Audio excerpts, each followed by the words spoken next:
Très vite, l'équipe technique du gros contrôleur prend les choses en main. Chaque jour, le chef monte dans sa nouvelle voiture et passe faire sa tournée d'inspection.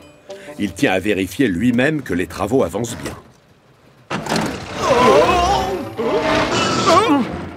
Désolé, Winston. Visiblement, le gros contrôleur n'a pas fait de progrès en conduite. Oh, ce n'est pas grave, monsieur. Il faut se ménager. On a tout notre temps. Au retour, le gros contrôleur éprouve les pires difficultés à passer les vitesses, mais Winston fait preuve d'une grande patience. On n'est pas pressé. Seulement, quand une locomotive passe à côté d'eux, les moqueries et les remarques méchantes fusent.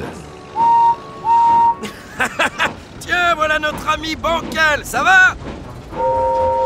Freine, avance, avance, freine. Décide-toi une bonne fois, Winston.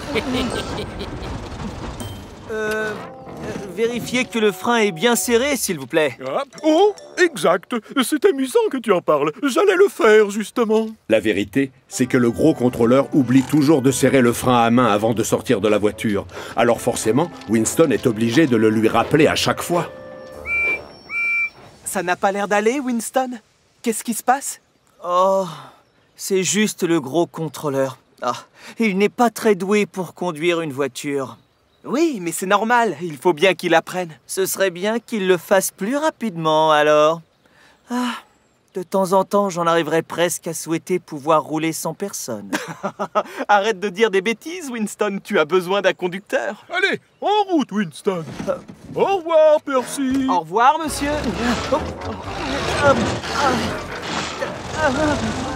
Et les voilà repartis tant bien que mal vers une autre portion de voie en travaux. Le gros contrôleur descend pour faire son inspection.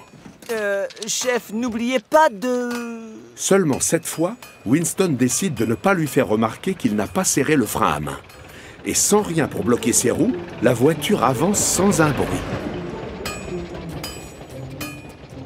Comme mes freins sont desserrés, j'ai enfin la chance de rouler sans aucune aide. Wouhou! C'est la belle vie! Winston! Plus vite! Plus vite! Winston! Reviens ici tout de suite! Thomas! Stop! Arrête-toi! Je veux que tu suives cette voiture, d'accord? Passez-moi, je surchauffe. Loin de paniquer, Winston est au contraire en train de s'amuser comme un petit fou. Pour une fois qu'il peut se promener tout seul, il en profite. Il ne se doute pas que Thomas et le gros contrôleur ne sont pas loin derrière. Je n'ai besoin de personne! De sa cabine, l'aiguilleur s'aperçoit tout de suite que personne n'est au volant. Et il décide de le faire changer de voie. Malheureusement, il réagit trop tard. Et c'est Thomas et le gros contrôleur qui se retrouvent sur une autre voie. Non! Thomas! C'est pas par là! L'aiguilleur prévient aussitôt ses collègues par téléphone. Je le vois! Il est là! Accélère, je t'en supplie, Thomas! Plus vite! Le second aiguilleur apprend ce qui se passe et reçoit des consignes. Il fait tout de suite repasser Thomas sur la voie principale.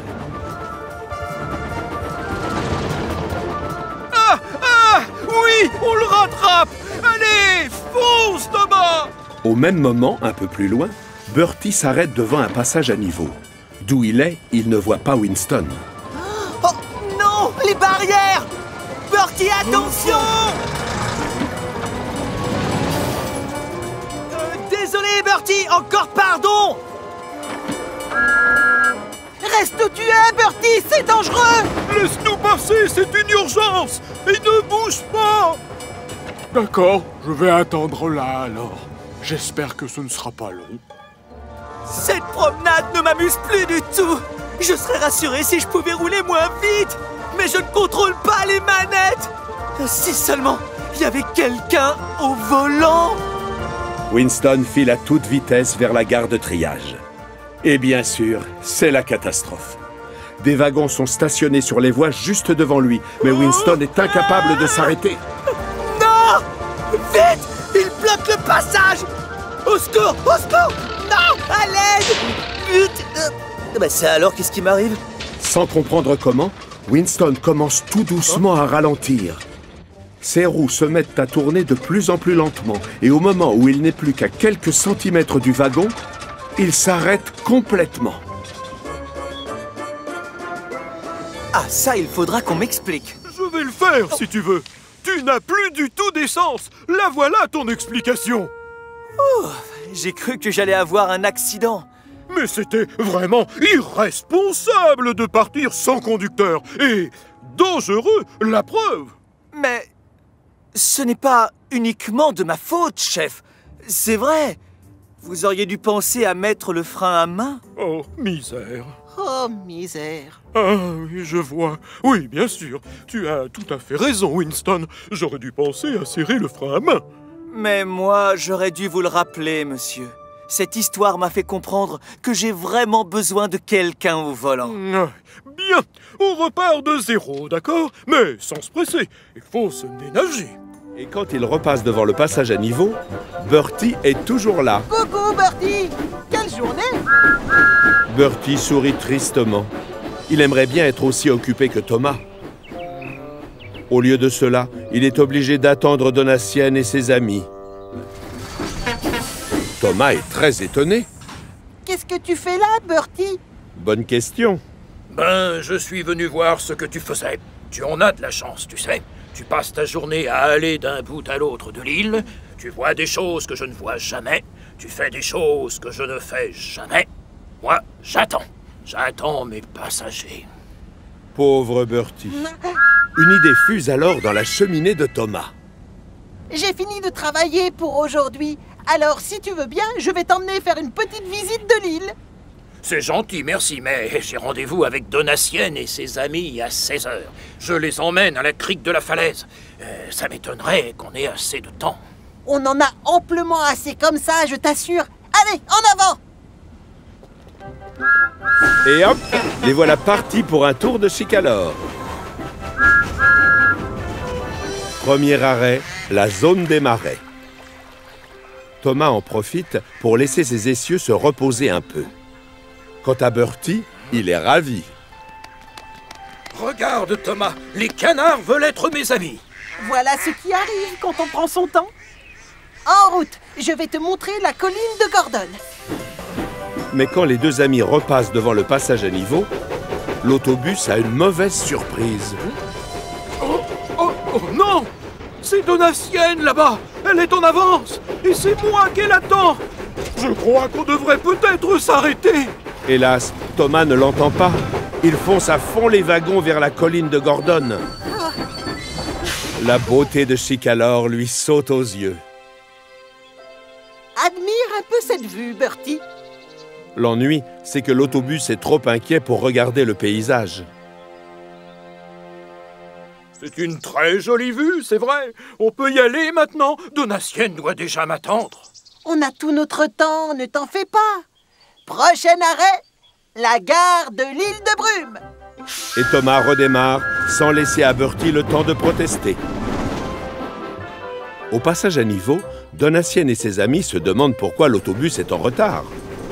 Bertie l'aperçoit près de la voie. Et Donatien le voit aussi passer. Bertie! Enfin, mais qu'est-ce que tu fais là? Thomas, lui, n'a ni vu ni entendu la maman du gros contrôleur. Ses pistons font trop de bruit. Le chapeau de Donatien est tout de travers. Quant à Bertie, il est fou d'inquiétude. Et c'est la catastrophe. Il aurait fallu inventer une ceinture de sécurité pour autobus. À force de se balancer, Bertie est éjecté du wagon. Et Thomas ne s'en aperçoit même pas. C'était vraiment génial, pas vrai? Thomas regarde derrière lui. Il voit Bertie tanguer dangereusement. Oh, passez-moi, je Mais le surchauffe. pire est à venir. Soudain, le gros contrôleur arrive. Et croyez-moi, il est très fâché. Thomas, ma mère est en train d'attendre Bertie. Elle l'a vu passer il y a 1 heure avec toi. Et il ne s'est pas arrêté. Mais à quoi vous jouez tous les deux? Thomas est rouge de honte. Je suis désolé, chef. Il ne connaît pas les sites où seule une locomotive peut aller. Mais j'ai perdu la notion du temps et je m'en excuse. À cause de moi, Bertie ne va pas pouvoir se rendre utile. Thomas comprend qu'il a fait une bêtise. Il regarde Bertie qui se balance tristement. Il faut qu'il se rachète. Monsieur, moi, je ne peux pas le sortir de là. Mais Harold, ça oui. Très vite, Harold réinstalle l'autobus sur le wagon plat de Thomas. Il me vient une idée. Ça vous dirait si je vous emmenais faire un tour avec Bertie? Et comment? Oh oui, avec plaisir. Tenez bien vos chapeaux. On se dépêche, mon grand. Oui. Allez, on embarque! Finalement, la visite se passe merveilleusement bien. Bertie a retrouvé le sourire. Donatienne aussi. Winston, il faut se dépêcher. On a un programme chargé aujourd'hui. N'ayez crainte, mes amis. Il est encore en rodage. C'est exact, monsieur. Il faut se ménager. Bon courage alors. Salut, Thomas. Au revoir, Winston. Thomas trouve que Winston est très sympa. Annie et Clarabelle aussi, d'ailleurs. On a un nouvel ami. On l'adore, en tout cas. Tiens, rebonjour, Thomas. Quoi de neuf? Il y a un arbre sur la voie, regarde. Et je dois emmener le duc et la duchesse au château des Callahan. Et s'ils y allaient par la route? Oh, ce serait merveilleux. Tu me suis, chérie? Quoi? Mais... Oh, il est adorable, cet autobus. Oh, merci, madame.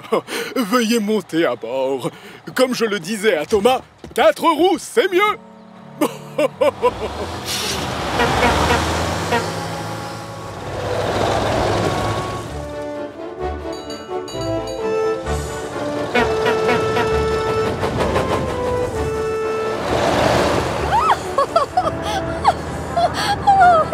Mais les catastrophes s'enchaînent.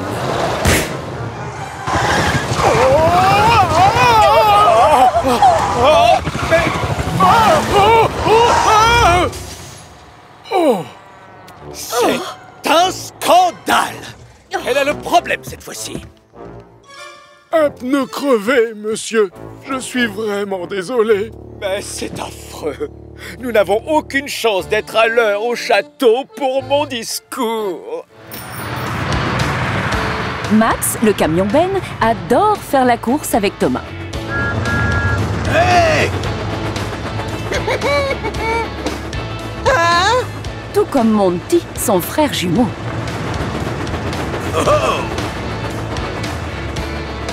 Max et Monty peuvent parfois être farceurs, mais Thomas les trouve plutôt sympathiques. La plupart du temps. On gagnera la prochaine fois. Oh oui! Personne ne me bat. Je suis le numéro 1.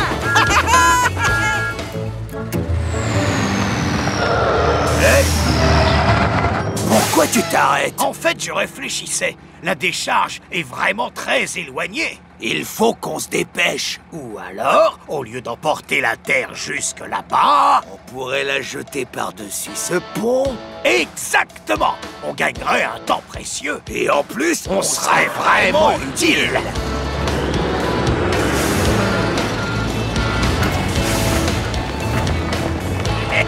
Ouais. Le seul souci, c'est qu'en contrebas du pont, ce n'est pas une décharge qu'il y a, mais 2 voies ferrées.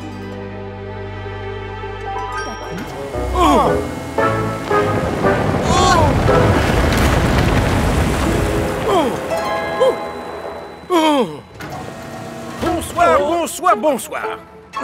Max et Monty, vous avez déversé la terre au hasard. Et cela a provoqué du retard et de la confusion à la fois dans les gares et sur le chantier. Désolé, monsieur l'agent. On jette toujours les choses dans des lieux prévus à cet effet, à la décharge. Et je compte sur vous pour y emporter tout ce que vous avez déversé sur les voies avant demain matin. Oui, monsieur. Encore pardon. Et je ne veux plus avoir à vous le dire. C'est moi, je surchauffe. Il est bien là. Ne t'inquiète pas, Stephen. Je suis là et je vais venir à ton secours. Mais j'ai besoin d'aide pour enlever tous ces rochers. Thomas fonce alors à toute vapeur jusqu'au château des elfes pour aller chercher de l'aide. Jack! Jack! Ah, qu'est-ce qui se passe, Thomas? Thomas explique à Jack la situation pendant le trajet de retour vers la mine.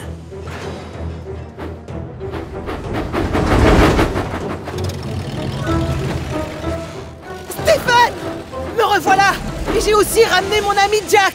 Et comme il a une grosse pelleteuse, on va vite te sortir de là, tu vas voir.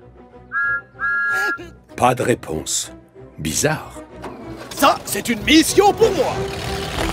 Rassure-toi, Thomas. Dans 5 minutes, j'aurai tout déblayé. En effet, 5 minutes plus tard, l'entrée est dégagée. Thomas se rue alors à l'intérieur. Attention quand même! Les poutres vibrent sous le poids de la locomotive, mais Thomas n'écoute que son courage et pénètre à l'intérieur de la mine.